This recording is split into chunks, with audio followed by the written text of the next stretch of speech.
জয় নিতাই। জয় শ্রী রাধে। তাহলে কি বলছিলাম? সুদামার সেবা করছে কে? না ভগবান কৃষ্ণ। এখানে একজন ভক্ত প্রশ্ন করেছে, আপনি তো বললেন, বলছে আমি কে? আমি কে? আমি কে বলতে কে? তাহলে আধার কার্ড দেখালেই তো ফুরিয়ে যায়।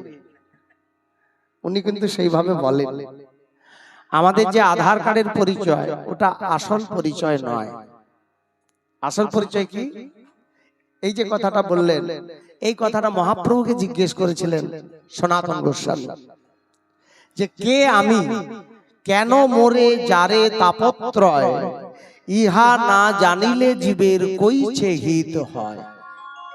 চৈতন্য চরিতামৃতে আছে এই প্রশ্নটা, খুব ভালো প্রশ্ন। কে আমি? আমি কে? আমার স্বরূপটা কি? কেন মোরে? কেন আমাকে? মোরে মানে আমার। যারে মানে পুরায়, তাপত্রয়, তিনটে তাপ আমাকে কেন দংশন করে, জর্জরিত করে? তিনটে তাপ কি না? আধ্যাত্মিক, আধি ভৌতিক, আধি দৈবিক। এই যে ত্রিতাপ জ্বালা আমি ভোগ করছি, কেন? আমি কে? কেন আমার এই দুর্দশা? তখন মহাপ্রভু বললেন, শোনো সনাতন, প্রত্যেকটি জীবের একটাই পরিচয়। এই যে পরিচয়টা আমরা পেয়েছি, এটা তো এই জন্মের পরিচয়, দেহটার পরিচয়। এটা কি আত্মার পরিচয়? এই দেহটার পরিচয়, আমি অমুক চন্দ্র অমুক, আমার বাড়ি এই জায়গায়, জেলা এই জায়গায়, এটা তো এই দেহর পরিচয়। গত জন্মে কি এই পরিচয়টা আমার ছিল? আবার পরবর্তী জন্মে কি এই পরিচয়টা থাকবে? এটা একটা সামাজিক পরিচয়, কিন্তু আধ্যাত্মিক পরিচয় কি? আত্মার পরিচয় কি? এটাই হচ্ছে মূল। আমি কে?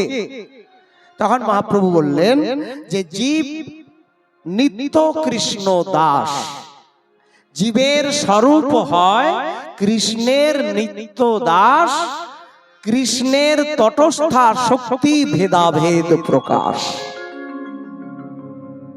তাহলে আমাদের পরিচয় কি? প্রত্যেকটি জীব আমরা কৃষ্ণের নিত্য দাস, কৃষ্ণের তটস্থা শক্তি, আমরা কৃষ্ণেরই শক্তি। কৃষ্ণ হচ্ছেন বিভু, আমরা হচ্ছে অনু। কৃষ্ণ হচ্ছেন বৃহৎ, যেমন একটা হ্যালোজিন আর একটা নাইট বাল্ব, দুটোই তো আলো,